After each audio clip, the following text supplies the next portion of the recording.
Bom dia.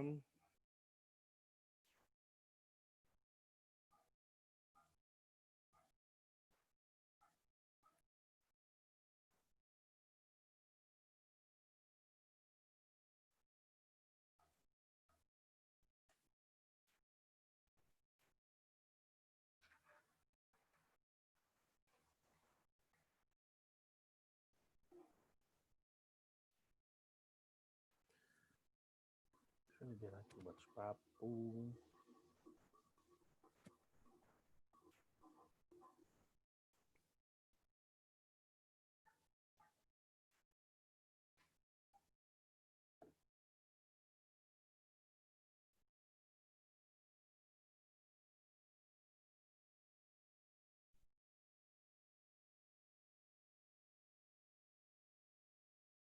Bom dia. Bom dia. Gente, capítulo 17, tá? Do nosso livro. Nós vamos falar sobre história e filosofia, né? Que é o conteúdo do nosso capítulo. Peraí. Interromper. Compartilhar. Aqui. Lá no capítulo 17. Esperar o pessoal ir entrando aqui.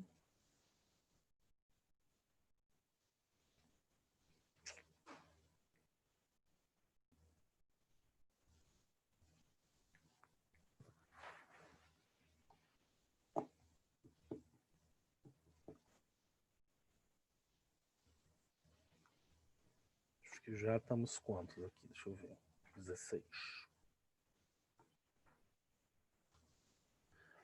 Vou esperar só mais um pouquinho, a gente continua.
Bom dia, Bárbara.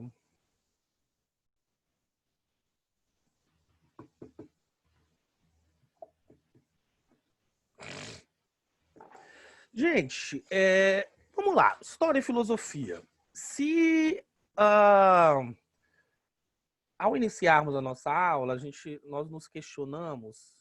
Deixa eu ver aqui.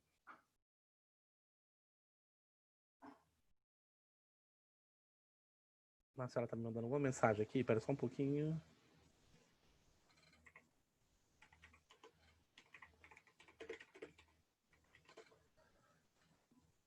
Gente, vamos lá. Se hoje eu chegasse para vocês agora, aqui no momento de reflexão mesmo, e perguntasse assim: a nossa sociedade ela caminha em direção a um progresso? Hoje, ao observar o nosso entorno, quando vocês param e olham a nossa sociedade, vocês conseguem ver progresso na nossa sociedade? Vocês percebem isso dentro do nosso... Uma percepção pessoal mesmo de vocês, sem ser algo errado ou não? Sim, né? O progresso, ele é presente. Nós temos os nossos, vamos dizer assim, as nossas dificuldades, as nossas barreiras, né? De vez em quando a gente encontra algum problema, né? Mas nós temos um progresso acontecendo, né? As coisas têm se modificado. Talvez o critério que a gente utiliza para avaliar, né, se essa sociedade está progredindo ou regredindo e de que maneira, em quais aspectos isso tem acontecido, ela se transforma, ela tem uma visão diferenciada, tá?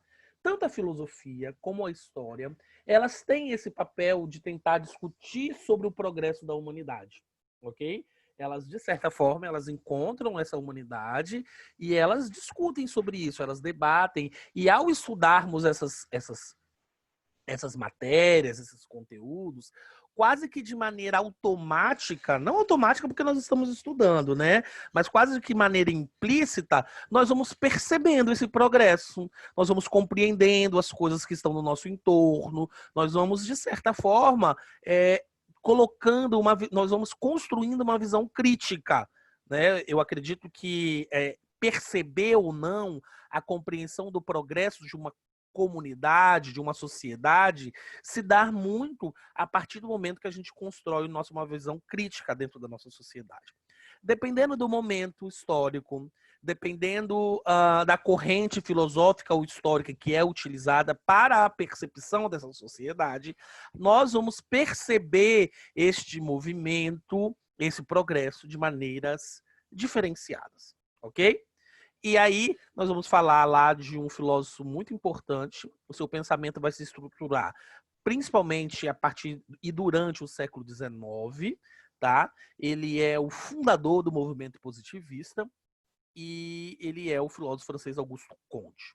Então, no século XIX, gente, Comte, ele vai, de certa forma, construir uma corrente filosófica, histórica, crítica, sobre o pensamento do progresso da sociedade e vai construir essa teoria, fundamentando cientificamente a maneira como podemos ou não compreender o progresso dessa sociedade, ou da nossa sociedade, né? Então, segundo o pensamento positivista de Auguste Comte, né? Auguste Comte, então, é aquele camarada que desenvolve a corrente positivista. Eu falei que vocês século XIX a gente acontece também a proclamação da nossa república, né? Que vai ser influenciada por essa corrente positivista. E aí ele vai afirmar que, segundo o positivismo, né, o progresso da humanidade, ela só depende dos avanços científicos. A gente está falando isso sobre o século XIX, tá? A partir do século XX, principalmente no finalzinho do século XX, início do século XXI, durante o século XX até a década de 80, 90, nós vamos ter ainda uma presença muito forte do positivismo na construção do pensamento de sociedade. Finalzinho do século XX, início do século XXI, nós vamos já estar contestando a corrente positivista e entrando no historicismo crítico, né? Nós vamos estar invertendo um pouco o papel dessa sociedade. Quando a gente fala assim que Auguste Comte valoriza muito os avanços científicos, a história positivista, por exemplo, é aquela história que conta uma história factual, é uma história que conta uma história através dos heróis, ok? É uma história, de certa forma, e a gente fala que essa história é uma história positivista. Sabe aquela história de falar do menino decorar as datas, os heróis, e não entender o contexto específico da história? Era uma maneira de... vamos entender a história através de quem venceu.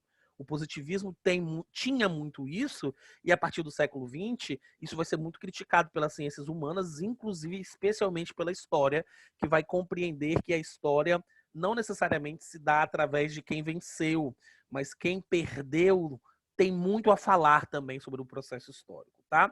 Então, esse positivismo, segundo ele, a história e o progresso só vai se basear através dos avanços científicos, tá? Então, nas teorias positivistas, seria extremamente fundamental que aquilo que não se pode comprovar cientificamente deveria ser abandonado e deveria ser tratado como uma superstição. Qual é o problema disso, gente? Que nós não somos 100% racionais. Não é isso? Ou seja, a tendência de falarmos isso é bonito. Você, não, comprovou-se? Aceitamos. Não comprovou-se? Não aceitamos. Nem tudo está relacionado com a comprovação científica. Nós não somos robotizados. Nós somos humanistas na nossa essência, né? Os nossos problemas, eles vão além dessas afirmações lógicas, tá? Então, o movimento positivista, com a tentativa de fundamentar o progresso da humanidade, ele desenvolveu, principalmente Auguste Comte, aquilo que vai ficar conhecido como a Lei dos Três Estados, tá? Segundo ele, toda a sociedade passaria por esses três estados. O primeiro estado seria aquele estado conhecido como estado teológico. seria o momento onde o homem tenta explicar a realidade através das entidades sobrenaturais, né? Imaginando, utilizando a mitologia, né? Ou seja, quando o homem, de certa forma, tenta responder de onde venho, para onde vou, e esse estado teológico seria aquele estado, por exemplo, da sociedade grega antes do estabelecimento dos pré-socráticos, onde as respostas se davam através do mito, ok? Então esse seria o primeiro estado do progresso da humanidade. Qual seria o segundo estado? O segundo estado seria o estado metafísico, né, que seria o período onde essas explicações sobrenaturais vão ganhar um aspecto mais racional, né, mas é um estágio intermediário da evolução. Seria já o período de desenvolvimento da filosofia de Sócrates, de Platão, de Aristóteles, que nós vamos encontrar um pouco mais a racionalidade, né, mas é um meio termo entre o teológico e o positivo.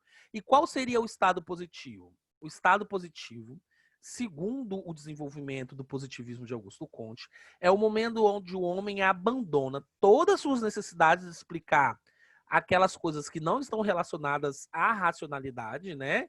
E o ser humano vai tentar descrever as coisas como realmente elas acontecem, fazendo experiências e comprovando as relações entre os fenômenos. Ou seja, o estado positivo é aquele que aceita única e exclusivamente as comprovações científicas. Isso no século XIX bombou. Todo mundo achou isso maravilhoso. É isso mesmo. As coisas, para que sejam desenvolvidas, elas têm que ser estabelecidas através de um avanço científico. E aí, querendo ou não, chega nesse momento do positivismo, nós vamos ter aqui uma dicotomia, uma divisão entre as correntes do pensamento científico e da corrente filosófica. A filosofia ela vai ficando decaída e, querendo ou não, o progresso científico vai sendo valorizado. E aí nós vamos ter o século XX, onde o progresso vai bombar, finalzinho do século XIX, início do século XX, desenvolvimento de várias tecnologias, a sociedade vai começar a progredir tecnologicamente e cada vez mais eles vão desvalorizando a história, a filosofia, valorizando essa ideia específica do progresso tecnológico, só que nós vamos chegar lá na metade do século XX e nós vamos ter um problema com esse desenvolvimento científico. Que problema é esse, gente? Qual é o problema de desenvolver só cientificamente e não pensar no emocional do ser humano? Temos problema em relação a isso? Qual seria? Alguém consegue identificar ou pensar? Século XIX. A gente começa a valorizar muito a corrente positivista. A ideia é o progresso, vamos desenvolver as ciências, vamos desenvolver a tecnologia, todo mundo começa com uma euforia e realmente o mundo como um todo começa um processo científico muito grande. E aí, querendo ou não, vão se desvalorizando a filosofia. Quando chega na metade do século XX, dá merda esse progresso científico todo, sem pensar no emocional do ser humano. Por exemplo, o ser humano, quando a gente para de pensar no emocional e começamos a pensar única e exclusivamente no racional, nós vamos fazer coisas, por exemplo, como a bomba atômica, que é o irracionalismo racional que a gente fala, né? É a instrumentalização do racionalismo. O Holocausto, né, Bárbara? Verdade. Lá deu merda pra caramba também, né? Ou seja, essa busca da racionalidade, ela perde um pouco a essência. Então, qual é o grande problema do positivismo? O ser humano não é 100% racional. Nós somos emocional. Eu acho que, tipo assim, numa porcentagem de racionais e emocionais, e aí isso vai mais por base de achismo, tá, gente? Não é um dado científico isso que eu estou falando. A gente pode desenvolver aí 80-20. 80 emocional e 20 racional? Depende, né? Se a pessoa for virginiana, fica 50-50. Eu tô falando assim brincando, né? Eu não sei o dado estatístico disso, mas o que eu tô querendo dizer é que a gente não pode excluir o nosso emocional dessa tentativa, né? Dessa construção de entender a sociedade dessa forma, tá? Então, o positivismo, ele tenta encontrar a sociedade como uma evolução linear em estágios muito bem específicos, né, buscando a racionalização e a ciência. É assim, gente, que acontece? A construção da humanidade? A coisa reta, exata. 2 mais 2 são 4, 2 mais 2 são 4, 2 mais 2 são 4. Não, né? Porque nós somos nós temos muita emoção dentro de nós, né? O emocional fala muito mais forte do que o racional, muitas vezes dentro do ser humano. Então, nós temos que conseguir compreender uma junção entre esses fatores. Então, o grande problema do positivismo é exatamente não compreender um único lado, o lado da resposta científica, sendo que nós temos os dois lados, né? Nós somos emocionais e somos cientistas também, racionais e emocionais, racionais e emocionais. Então, o positivismo, como nós já sabemos, né, nós falamos no início da nossa aula, ele teve uma participação muito importante aqui na proclamação da nossa República no século XIX, né, tanto que a nossa bandeira tem um lema positivista, ordem e progresso, e, de certa forma, outros filósofos vão tentando construir essa questão do historicismo, né, por exemplo, o Hegel, que vai falar muito sobre essa questão da natureza determinada, né, de que as coisas são fixas, que as coisas não se transformam, e o sujeito da história, de certa forma, vai interpretar a sociedade como um movimento que cria a si mesmo, que seria uma ideia da subjetividade objetiva, que é exatamente esse conceito que nós estamos falando aqui agora, que o ser humano ele não é 100% racional e que ele se desenvolve entre racionalidade, racionalismo e emocional. Nós não somos 100% em nenhuma forma, ok?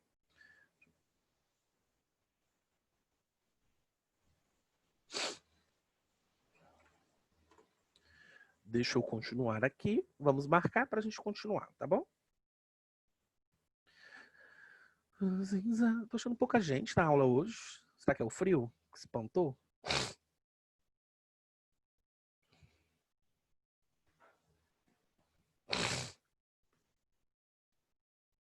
Pode marcar aqui até o final.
Posso passar, gente? Ô tio, qual aula? 17. Ah, valeu.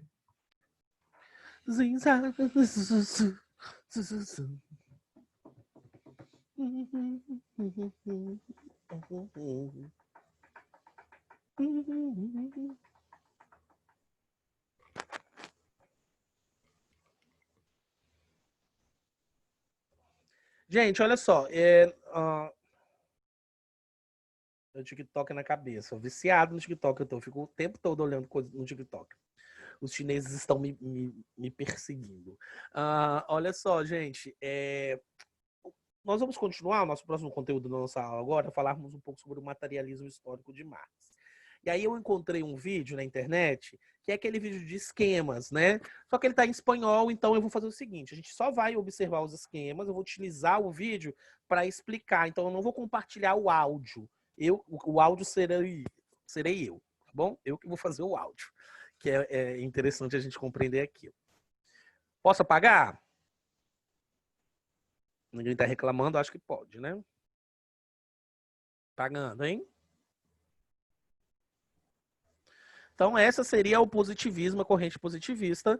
E nós temos outra corrente de começar a entender essa ideia do progresso através do materialismo histórico. Mas para isso a gente vai compartilhar aqui. Deixa eu ver aqui. Interromper. Compartilhar.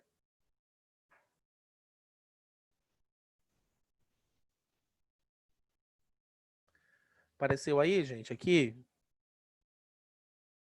Sim, né? Vamos lá, então.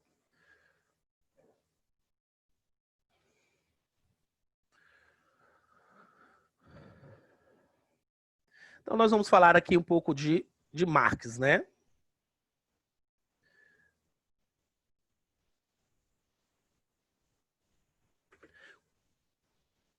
Com certeza, gente, Marx ele vai influenciar de forma geral o pensamento do mundo, né? A maneira como nós pensamos o mundo, mesmo que seja através de um pensamento crítico, ao informarmos e analisarmos a sua obra, construímos muito uma criticidade em relação ao seu pensamento. Marx ele aparece no século XIX e ele é muito importante para o entendimento da nossa sociedade do século XIX, que é aquela sociedade que se dá muito através dos problemas das relações de trabalho, né? Enfim.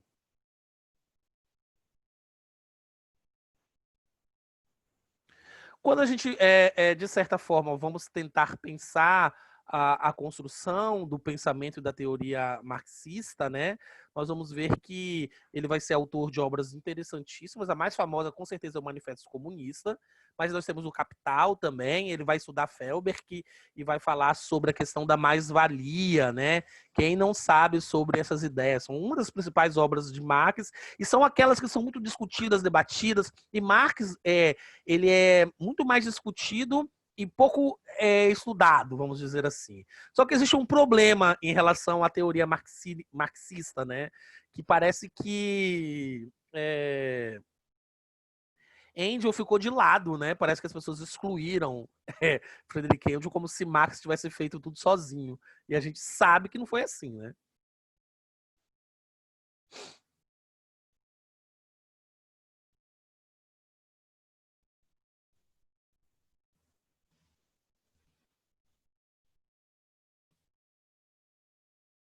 Então, o que a gente está falando é exatamente, Friedrich Engels, ele foi muito importante para a construção desse pensamento socialista, do materialismo histórico, mas ele foi deixado de lado. As pessoas falam de Marx e ninguém fala de Engels. Não sei, não sabemos por quê. Foi uma, vamos dizer assim, um pecado histórico isso, né? Foi não é pecado que fala, mas foi uma injustiça histórica. Essa é a palavra.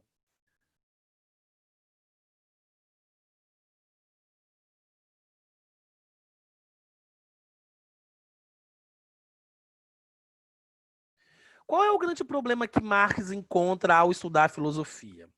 Ele fala o seguinte: olha, quando eu comecei a estudar filosofia, eu acho que é interessante. Qual é o problema da filosofia? A filosofia ela tenta muito interpretar o mundo, mas o principal não é interpretar. A nossa função é transformar este mundo. Ok? Então, essa aqui, de certa forma, é uma crítica que ele fala. Ele bebe muito na água de vários filósofos, Hegel, Feuerbach, né? Uma galera, mas a função dele ao escrever, ao se posicionar cientificamente, filosoficamente, ele vai falar exatamente isso, né? O problema aqui está em a gente não só interpretar o mundo, mas vamos colocar a mão na massa, vamos tentar transformar esse mundo.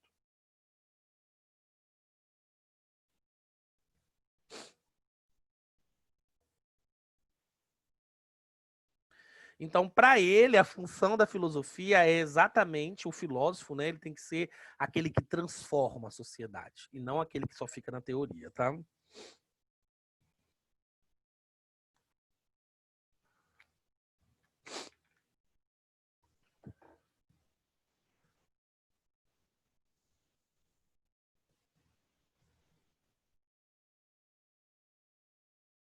Então, primeira coisa que ele fala, né, é que todo ser humano, ele vive em sociedade e a gente não vive numa sociedade onde a gente encontra as nossas necessidades básicas de maneira coletiva ou a gente coleta aquilo que a gente precisa, né? O que a gente faz dentro da nossa sociedade, essa sociedade analisada por Marx?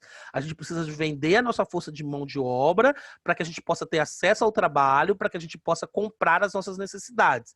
Então, aqui nessa parte anterior aqui, que ele mostra aqui a selva, né? A crítica aqui é exatamente, ou seja, eu não vou lá e pego uma maçã. Eu trabalho, ganho o meu dinheiro e compro a maçã, tá? Então ele vai construindo essa relação.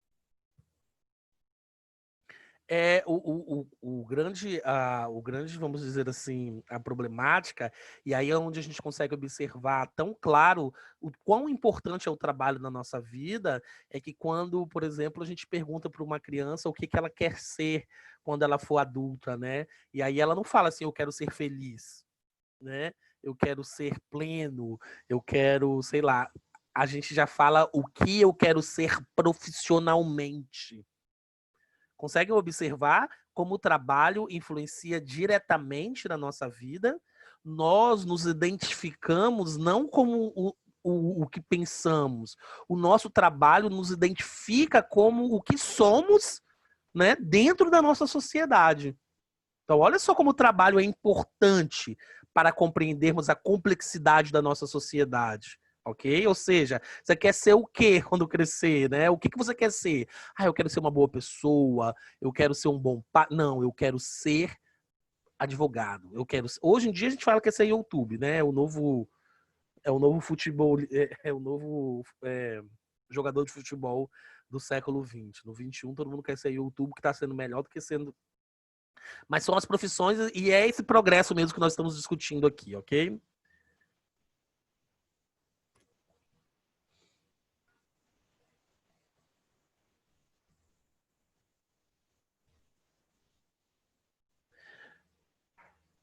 A grande crítica que nós fazemos aqui agora, então, gente, é o seguinte, e aí eu vou perguntar para vocês.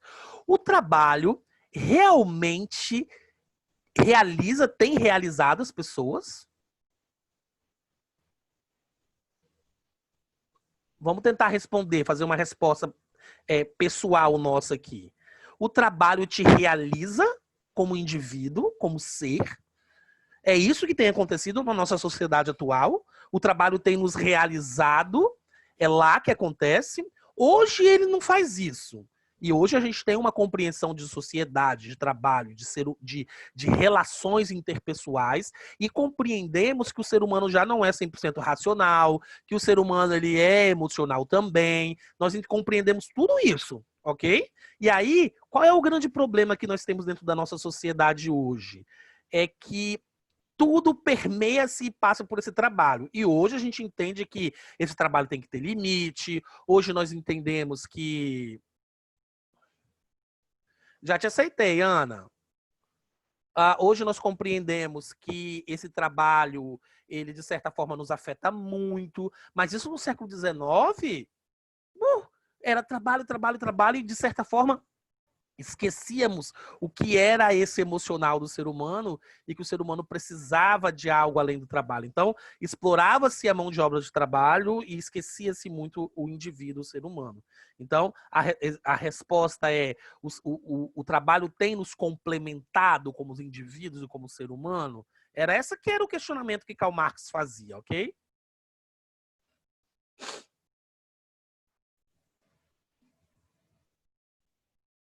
E aí, gente, uma coisa que a gente afirma, quem está desde o 8º ano, a maioria que está comigo desde o 8º ano, lembramos perfeitamente do nosso trabalho de história da Revolução Industrial. Quem é que não lembra? Todo mundo lembra, né? Do trabalho que nós fizemos na Revolução Industrial. E sabemos que com a Revolução Industrial, a classe operária, ela é escrava. É ou não é escrava? é um estabelecimento de uma mão de obra escrava institucionalizada, aceita, não tinha direito, trabalhava muitas horas, não existiam direitos trabalhistas, o ambiente era insalubre, o salário era muito baixo, a alimentação era inadequada, a moradia era indigna, ou seja, escravos.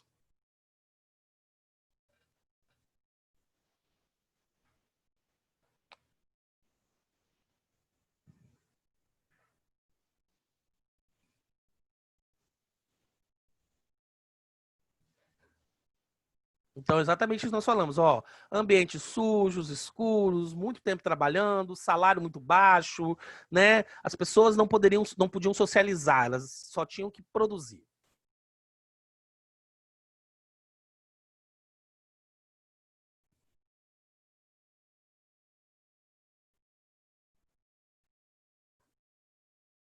Será que realmente que alguém fica ali 12 horas diária apertando um parafuso, ele termina e fala, nossa, como eu sou feliz? Hum? Será que realmente acontece isso? Quando o trabalho se torna algo repetitivo, se torna algo obrigatório. Então, a maneira como o ser humano se relaciona com o trabalho, para Marx, é a grande problemática de entendermos a sociedade. O trabalho é essencial e a maneira como nós nos relacionamos com esse trabalho, gente, é, vamos dizer assim, a principal forma de pensarmos e compreendermos a nossa sociedade.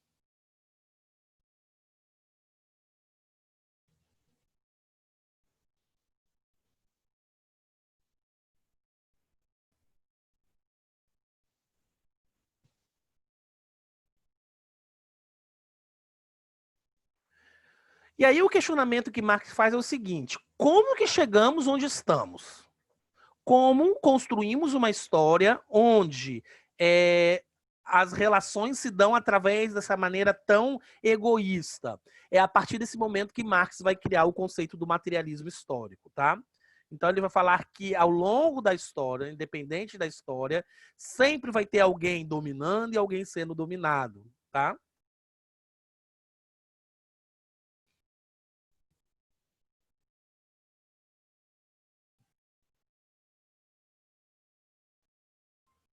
Então, para o materialismo histórico de Marx, o que vai compreender e construir realmente uma sociedade é a sua estrutura econômica. É a partir dela que nós compreendemos a própria sociedade.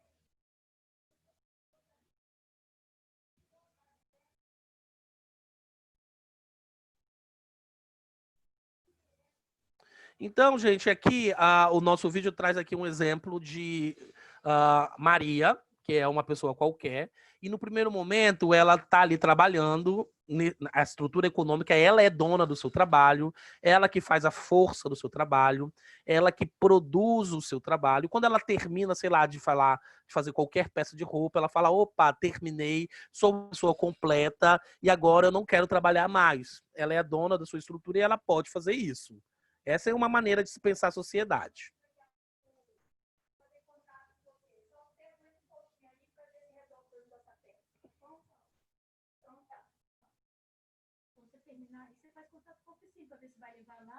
Meu Deus, eu já falei com você. Você falou o que com ele? Ele falou que estava mexendo, que estava atrás da peça, que vai esperar um pouquinho então até, mas eu falei, vai aonde? Eu não sei onde que eu tô. Tá, pera um pouquinho, daqui a pouquinho eu ligo.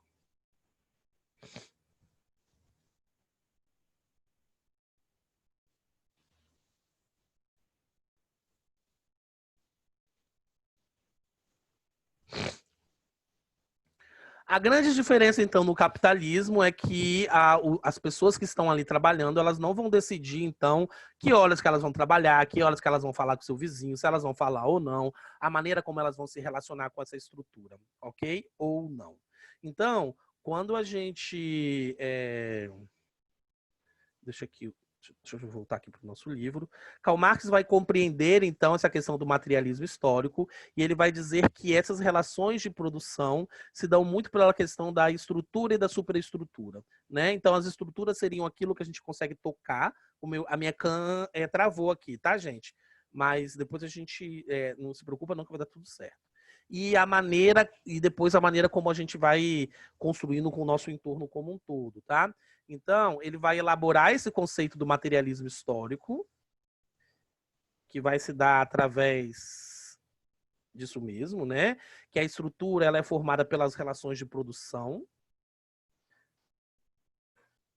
e vão surgindo essas forças produtivas. E aí, automaticamente, nós vamos ter conflitos, né? Porque tudo se resume através do materialismo histórico, através das relações materiais e as relações de lutas de classe. Tudo se dá através dessas relações filosóficas e se constrói através da luta de classe. Continuando depois, né, o Walter Benjamin, a Escola de Frankfurt, ela vai ser influenciada por esse materialismo histórico, né, de Karl Marx, e eles também vão fazer uma proposta onde essa relação das histórias vai se dar sempre através dessa luta de classes, tá? Então, o materialismo histórico fala que é construção e entende a história através do embate, do debate dessas duas, vamos dizer assim, desses pontos antagônicos, tá? Proletário de um lado, burguesia de outro. Então, isso foi a nossa aula de hoje e nós nos vemos semana que vem, tá bom? Um abraço para todo mundo. Qualquer dúvida, mande no zap. Tchau, tchau. Tchau. Tchau, tio. professor. Tchau, tchau. Ai, Franco, calma aí que eu não sei se eu coloquei presença, não. Deixa eu colocar aqui, rapidão. Ah, você acha que eu vou te dar falta? Tá. Tá bom, tchau.